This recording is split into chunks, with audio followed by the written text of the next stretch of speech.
Hello, my dear subscribers. I'm pleased to welcome you to my YouTube channel dedicated to author stories. Enjoy listening.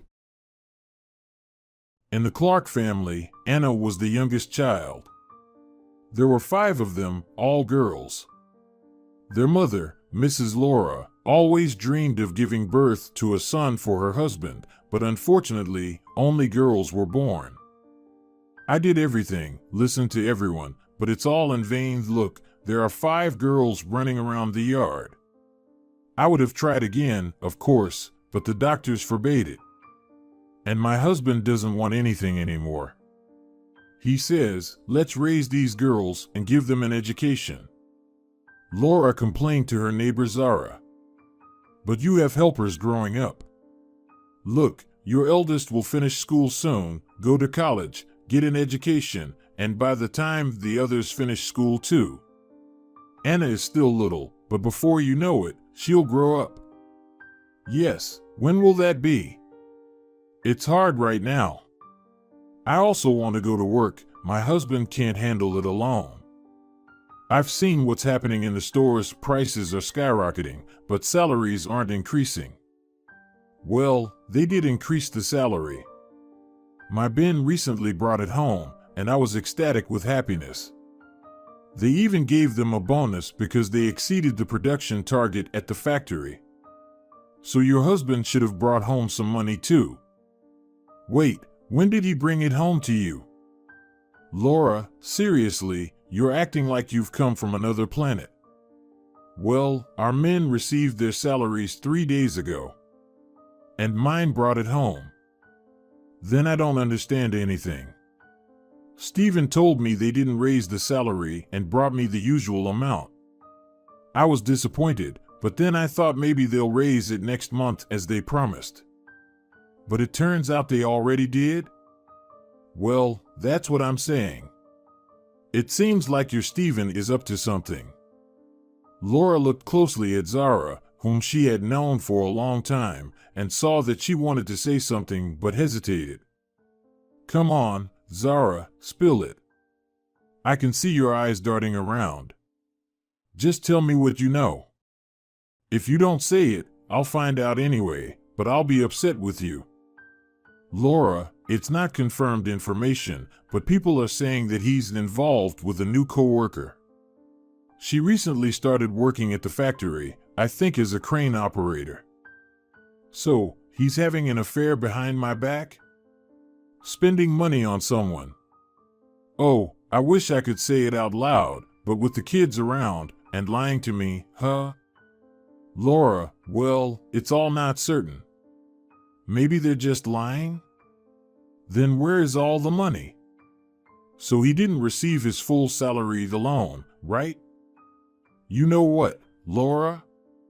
Why speculate? Just ask him yourself. In the evening, after waiting for her husband to come home from work, Laura asked him directly.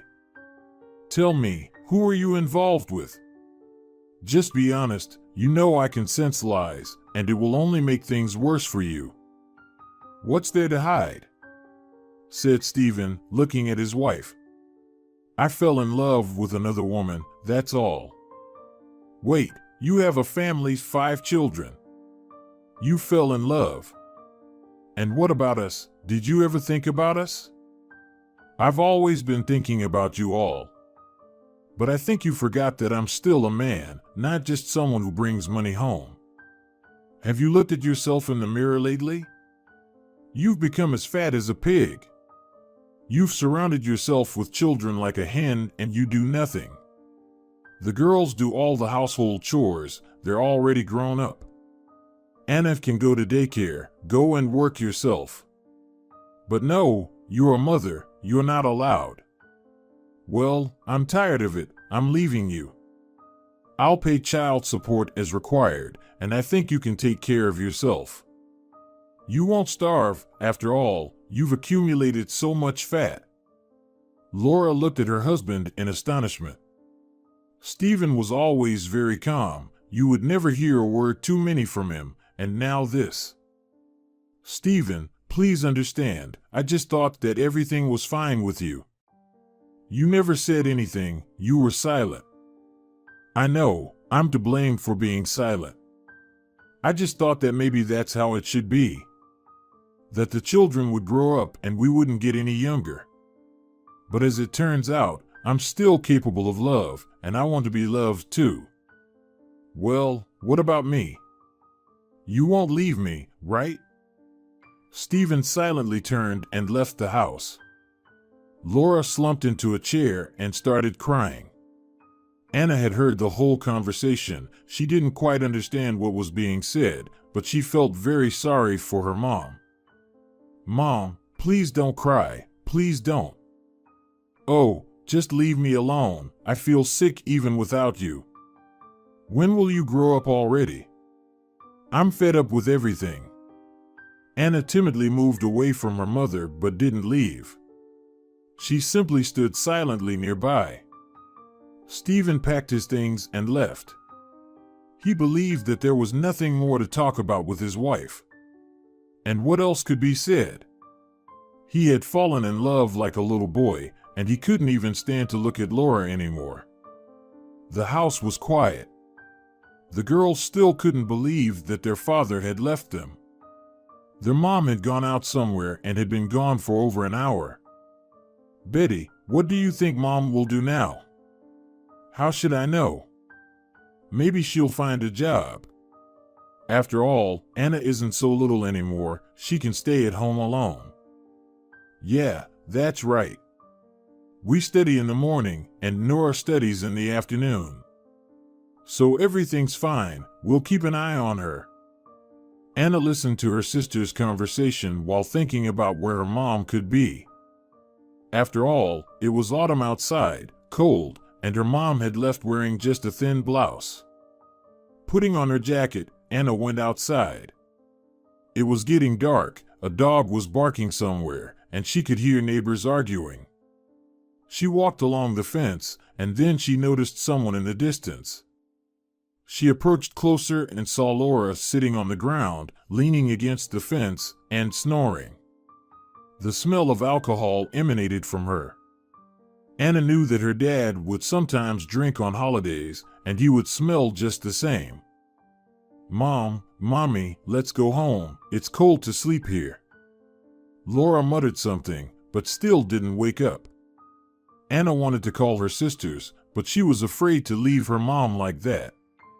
Besides, she thought that her mom would probably wake up soon.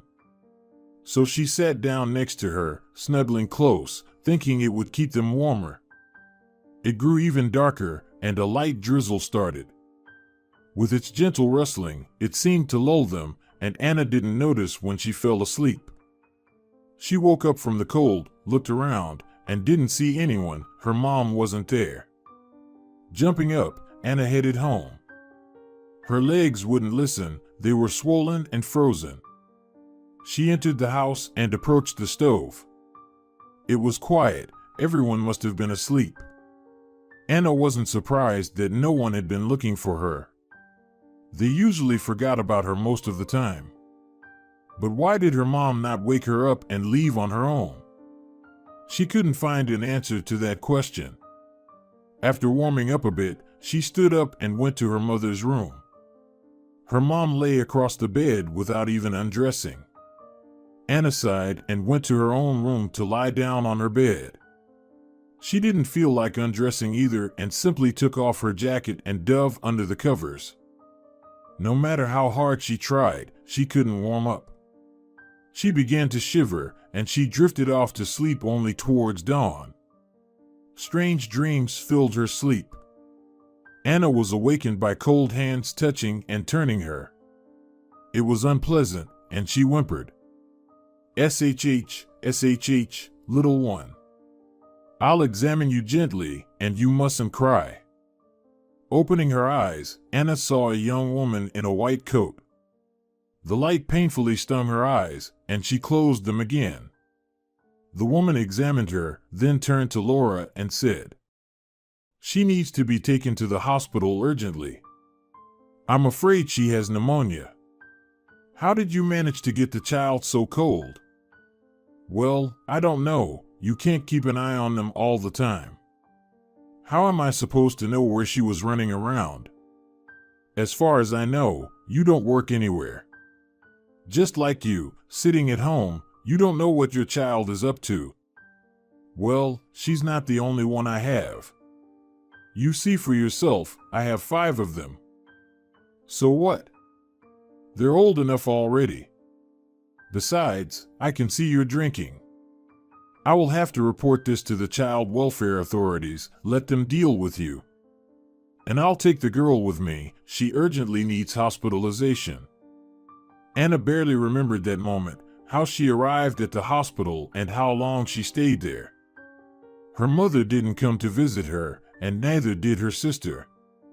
The only thing that made Anna happy was her father's visits.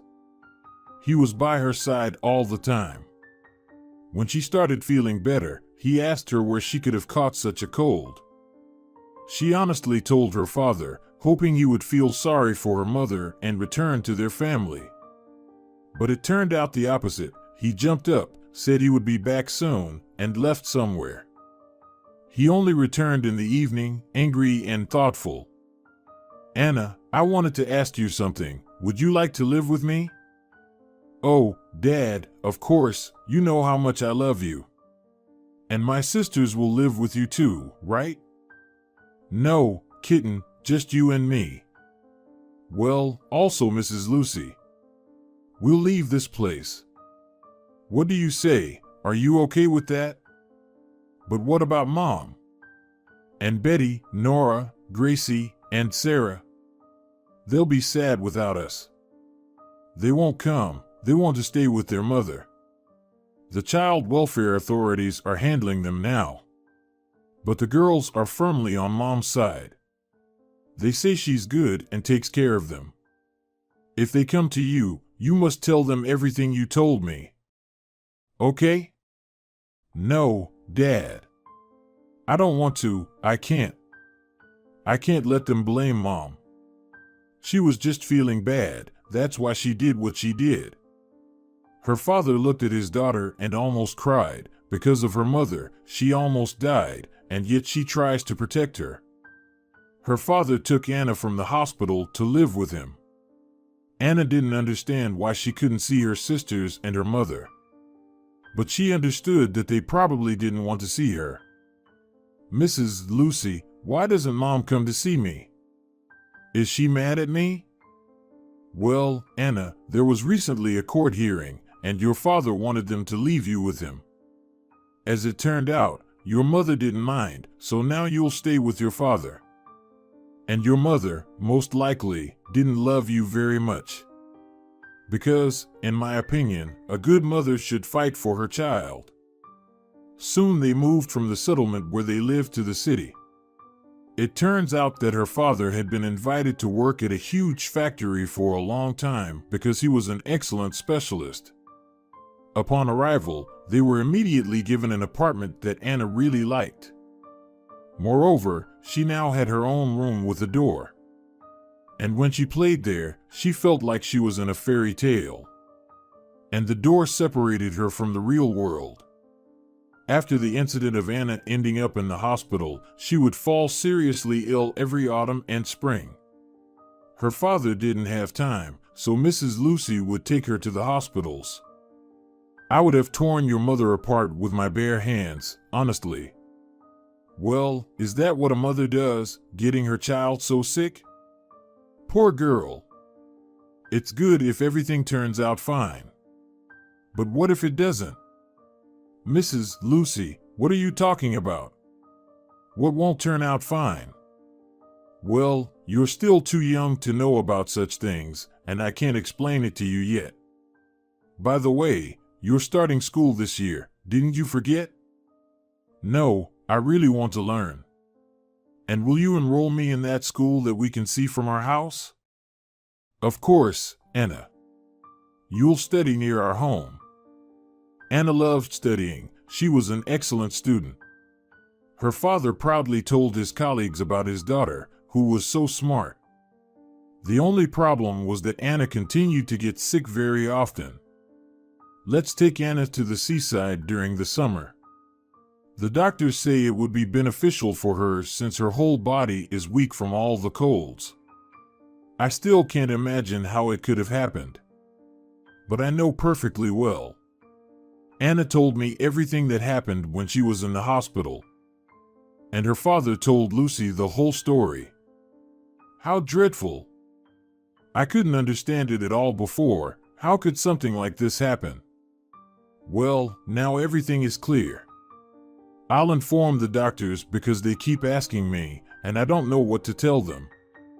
Poor girl, how much she has endured. And she didn't tell me anything. That's what it means for a child to love their mother, to be afraid of causing her harm when the mother doesn't care about her own child. You know, I didn't understand before either. I thought all families lived like this: children, house, a wife who knows what she does all day. I come home hungry, wanting something hot to eat, hoping my wife would smile at me. But no, it's not like that at all. The conversations are always about money. Just recently, she called me at work and asked why I don't give her half of my salary. And what did you say? I told her that I give her everything that the court has awarded. She's perfectly capable of working herself, so she should go and earn her own money. Our eldest daughter has already started working. She didn't want to go to college. But I think Laura talked her out of it because then she would have to work. I don't understand. How is that even possible, huh? I can't even imagine myself without a job. Well, now I don't work as a crane operator anymore. I'm in the HR department. And, you know, Anna gets sick frequently, so someone needs to take care of her. That's why I work from home, and it works for everyone. Yes, you're amazing. You make me and Anna happy. I thought you would be against having our daughter live with us. But after that situation, I realized she would perish there. Her own mother wouldn't take care of her like you do. Stop it, Stephen. I liked Anna even before. And after what I found out, I will take care of this child and do everything I can to help her recover. Gradually, Anna grew older, healthier, and became less prone to illness. There was only one thing that bothered Lucy: she remained painfully thin. Anna, why do you eat so little? You need to gain some weight. I recently saw your classmates, and I almost fell over as they look so grown up already. Mama Lucy, well, I'm in 10th grade already. Of course, they look grown up. I'm just the youngest and skinniest in the class. Lucy smiled. She loved how Anna called her mama. After hearing that word, her heart instantly felt warm and bright. After all these years living together with Stephen, they still didn't have any children of their own. Lucy understood that the problem was with her since her husband already had children. Anna really liked Lucy. She gradually forgot about her mother and vaguely remembered her sisters, who hadn't made contact all this time. She knew they had already finished school and heard her father say that they all worked as milkmaids, while her mother, as usual, stayed at home. Well, that's it. The girls are working now, and I don't pay alimony anymore. And what about their education? None of them pursued higher education? No, like I said, Laura wouldn't allow it. She herself is uneducated and didn't give them much of an education either. I feel sorry for the girls. I tried to intervene, but she threatened me with court.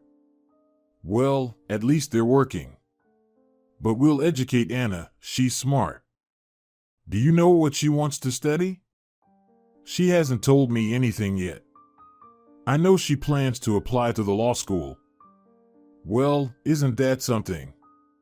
And what does she want to be, a judge or a lawyer? She hasn't decided yet, but I think she'll figure it out in due time. Indeed, Anna hadn't made a final decision yet. But she was certain that she wanted to apply to law school. Her friends were puzzled and suggested that she should become a doctor or a teacher instead, since she was small and frail. but she stubbornly insisted on pursuing a legal career.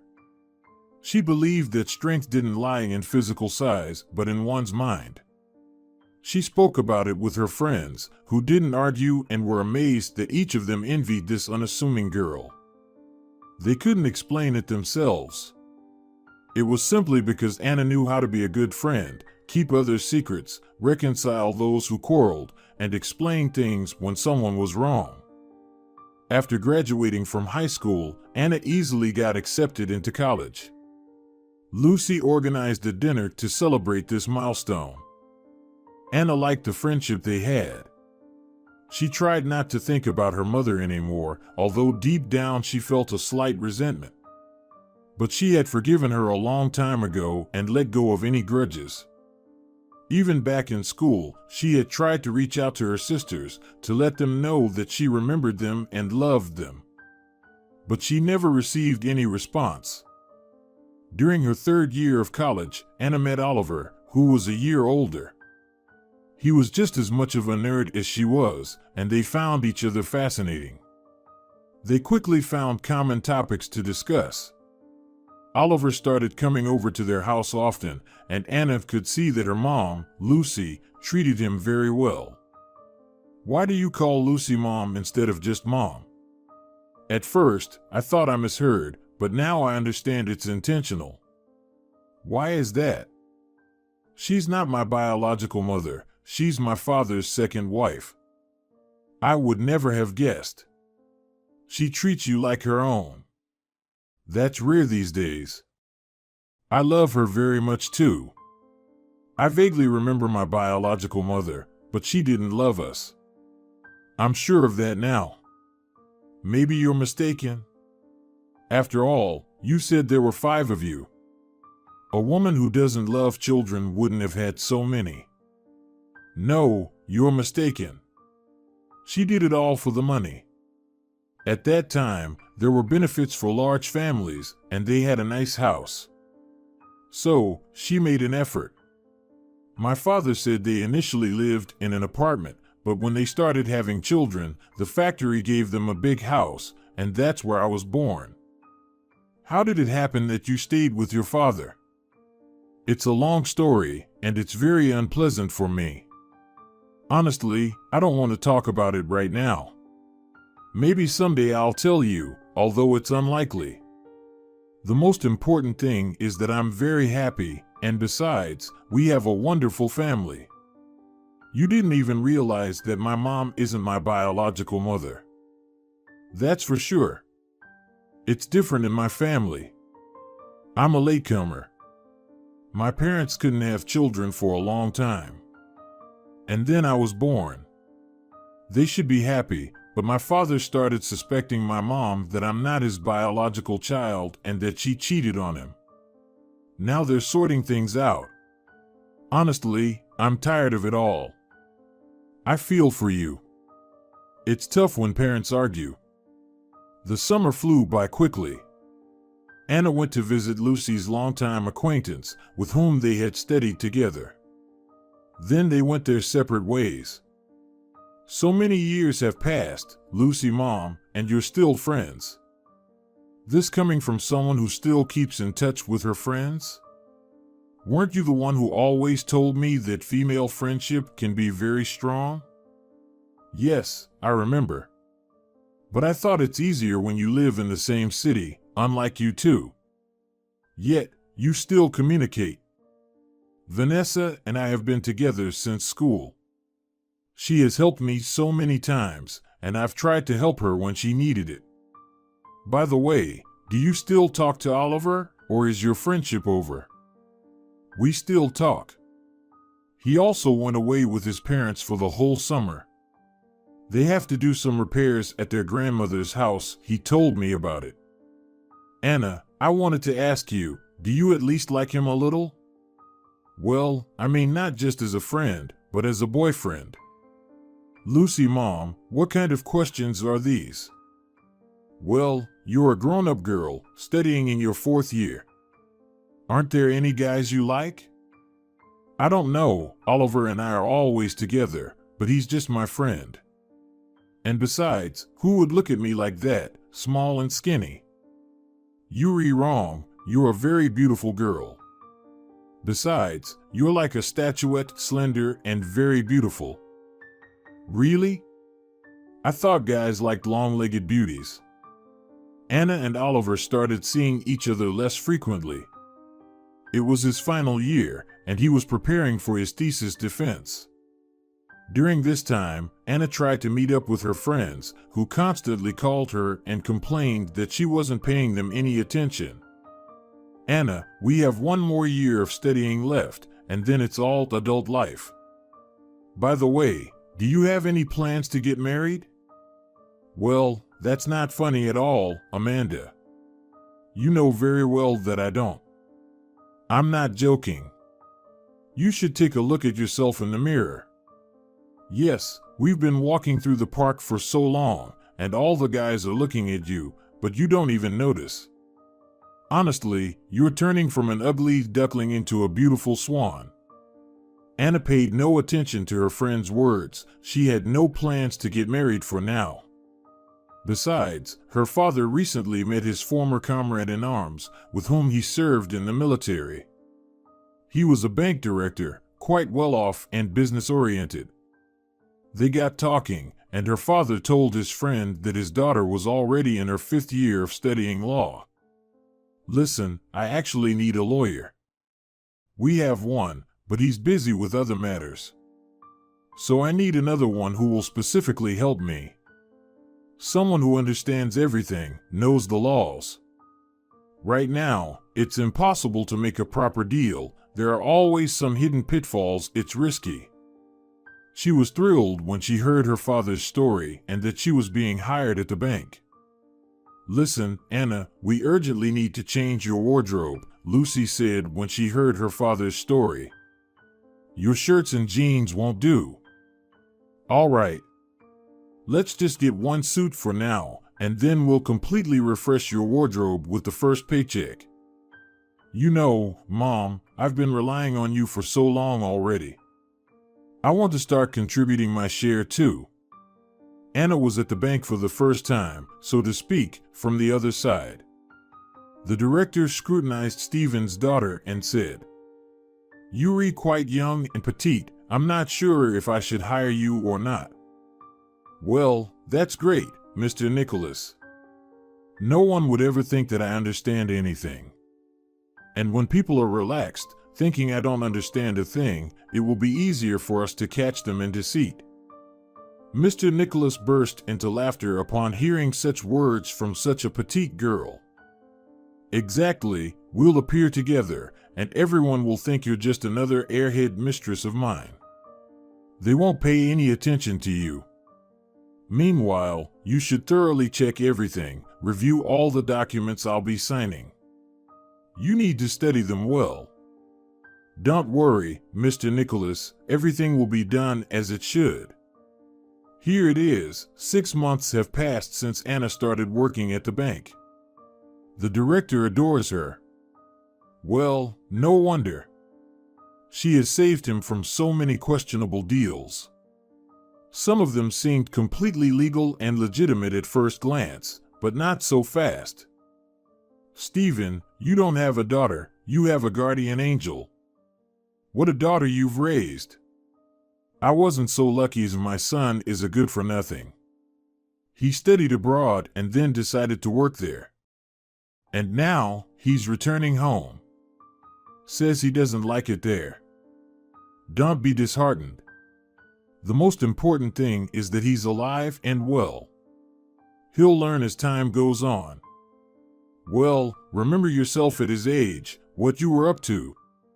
Can't deny that, right? Yes, you're right. But still, things were different back then. The generation has changed a lot, and I'm very glad to come across such smart and active youth, like your daughter, for example. Soon enough, Mr. Nicholas's son, Peter, actually arrived. He was very handsome, confident, spoke different languages fluently, and had excellent knowledge of banking. But Anna didn't like him right away. His merits paled in comparison to his arrogance and impudence. He could easily offend someone without considering whether they were older or younger. However, he treated Anna decently. He tried not to bother her because on their first day at work, they had a minor clash, after which she put him in his place. Besides, she decided to ignore him altogether, especially since she had to work directly with Mr. Nicholas. So she hardly saw him. She continued to see Oliver, who worked at a firm and had greatly changed for the better. He changed his image, switched from his outdated glasses to contact lenses, and became an attractive young man. A year later, he proposed to Anna, and she agreed. "I hope you'll invite me to your wedding, Anna," Mr. Nicholas asked her as he was signing her application for a 2-week leave. "I can't miss such an occasion." "Here's the invitation." Anna pulled out a beautiful card from her purse, featuring 2 swans among flowers and wedding rings. "Do you really think I would forget to invite my dear boss? You're like a father to me here at work. You know that perfectly well." "I know, my dear. And you know, I would give anything for you to marry my son instead of Oliver. But I know you can't command your heart. Besides, it's almost impossible to love a fool like my son. Don't be so sure. A good girl will love him. Love has a way of changing people drastically." After the wedding, Oliver and Anna went on a cruise abroad. Mr. Nicholas had organized it for them, wanting Anna to be happy. "I didn't know I had such a boss." "Did you think I did?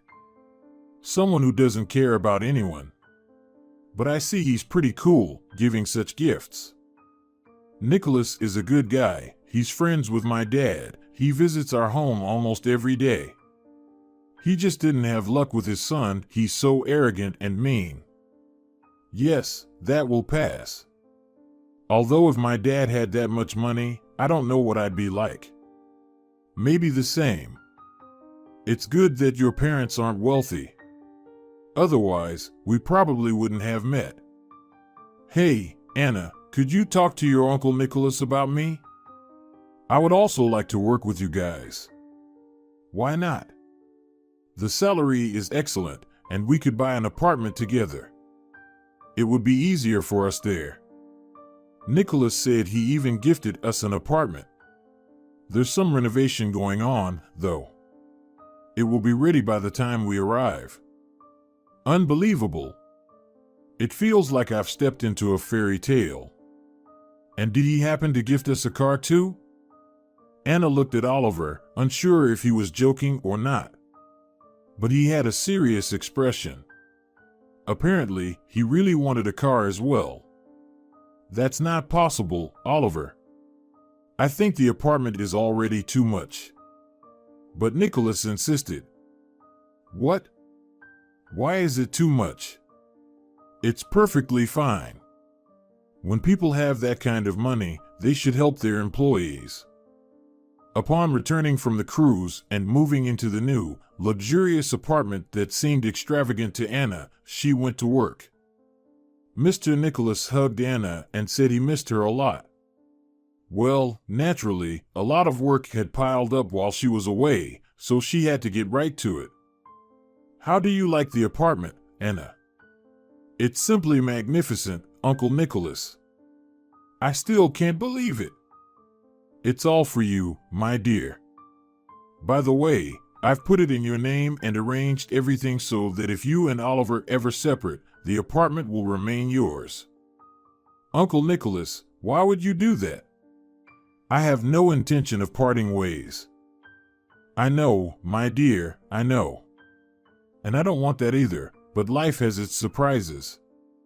For instance, I was quite surprised by my son's reaction to your wedding. If I didn't know him so well, I might have thought he was in love with you. I'm not his type. Uncle Nicholas, I wanted to talk to you about Oliver and work." Meanwhile, Oliver was happy. He now worked at the city's top bank. Not to mention, this bank had branches everywhere, even abroad. He had become part of this huge financial empire. Unconsciously, he had become more arrogant and conceited. He spoke down to people who sought his advice. He was haughty and often rude. Oliver, you can't treat people like that. They've come to you for help, and you speak to them that way. How else should I deal with these beggars? If I don't put them in their place right away, they'll step all over me. Don't worry, I know what I'm doing. Soon, Oliver bought himself a new car and started disappearing frequently. He was often absent from work. They had been living together for a year, and Anna began to think about having children. She thought that if she gave birth to Oliver's child, he would calm down and become the person he used to be. She took a day off from her boss and went to the hospital to have tests done and talk to a doctor. But the news was disheartening. The doctor immediately told her that she couldn't have children. It seems you were seriously ill in your childhood, and it has affected your reproductive organs. So, is there nothing that can be done? Well, unless you go abroad. But even then, there's no guarantee, so it's not worth spending that kind of money if the outcome is uncertain. After leaving the hospital, Anna went to Lucy's mother and tearfully told her everything. Don't cry, my dear. You and your husband will save up money and go. As long as there's hope, you have to try everything. Otherwise, you'll regret it for the rest of your life for not giving it a shot. Do you really think so? Anna asked hopefully. Yes, because if doctors told me the same thing, I would have gone without hesitation. But I never had any chance at all. Anna waited for her husband to come home from work so she could talk to him. She told him everything and then added that there was a small chance if she went abroad for treatment. Are you out of your mind? It costs so much money. I don't agree. Well, Oliver, we're a family and we'll manage together. I'll ask Uncle Nicholas for the money and then we'll work it off. I don't agree. I'm not ready to become a father yet. Things are good between us right now. We're just starting our life together and you're ruining it all. Let's think about this in 2 or 3 years. But for now, there's no talk of children, and I believe it's too early for us to think about them. Anna realized that arguing and trying to prove something to her husband was pointless. It was clear that he wouldn't agree. Their relationship had already become cold lately, and after this argument, Oliver stopped talking altogether. Anna immersed herself in work, dreaming of saving up money and going for treatment on her own, without asking anyone. In between tasks, she searched for good clinics, and that's when Mr. Nicholas caught her engrossed in this activity. In Germany, they will help you. There are excellent specialists there. So don't search anymore, go there when you're ready. Uncle Nicholas, how do you know? Did Father tell you? Yes, but don't be angry with him. He's worried about you, and he knows the reason why this happened to you. He recently told me. You know, dear, after something like this, women often become bitter. I've seen many who had a difficult childhood. But you, on the contrary, are always ready to help. You always get along with people. Well, no one is to blame for my problems, so why should I take it out on them? Thanks for the advice. As soon as my husband and I are ready, I'll go right away. With your husband? You know, Anna, he's not a good person. I'm sorry to say this, but I couldn't keep it to myself. So don't rely too much on him. Oliver didn't spend the night at home for 2 days. And he didn't show up at work either. Peter entered Anna's office to inquire why Oliver wasn't at his workplace. I'm sorry, Mr. Peter, but I don't know where he is either. Anna, what happened? Maybe you need my help? No, thank you, there are no problems. Oliver only appeared on the 4th day. He entered the apartment, turned on the TV, and sat in the armchair. Anna, who was preparing dinner, heard that her husband had come home and headed towards him. "Where were you? You weren't at work or at home. This is not acceptable, Oliver. At least let me know where you are. What business is it of yours, really? Why are you bothering me? Yes, I don't care about you or your job. And by the way, I love another woman, got it? I'm willing to do anything for her, but I don't need you. You're nothing but a wooden log in bed, and it turns out you're infertile too. I don't need a wife like that, someone who's always a problem. Oliver, what's wrong with you? Why are you acting this way? Everything can be fixed, I told you. No, I think I'll pass on that. I'm leaving you, I don't need someone like you." He stood up, slammed the door loudly, and left the apartment. She didn't go to work and cried all night. And with such a face, it was better to stay home. She poured herself a cup of coffee and sat in the kitchen to calmly drink it and think about how to live on. At that moment, someone rang the doorbell, and she thought it was probably someone from the bank with documents she needed to review. After all, in the morning, she called Mr. Nicholas and informed him that she wouldn't be going to work. To her surprise, when she opened the door, she saw Peter. He took a whiff of the aroma coming from the kitchen and said, "Hi. Can't you pour me a cup too? The smell is simply divine." Then he looked at Anna and asked, "Anna, something happened?" Anna walked into the kitchen, poured some coffee, and said quietly, "My husband left me yesterday. He said he doesn't want to live with someone like me, that I'm nothing but trouble." Anna herself didn't expect this from herself. She preferred not to share her personal life with anyone, and here she was, not even realizing how she spilled everything out. What an idiot he is. "Listen, Anna, come on, get ready. You can't be alone at home in this state right now." "I'm fine," protested Anna. "Anna, let's go. I promise you'll enjoy our outing." Half an hour later, they were already driving in Peter's car. Anna asked where they were going, but Peter said she would soon see for herself. He drove her to a country house that he had built according to his own design. And he wanted to show her his pride, the winter garden that he had created in the center of the house.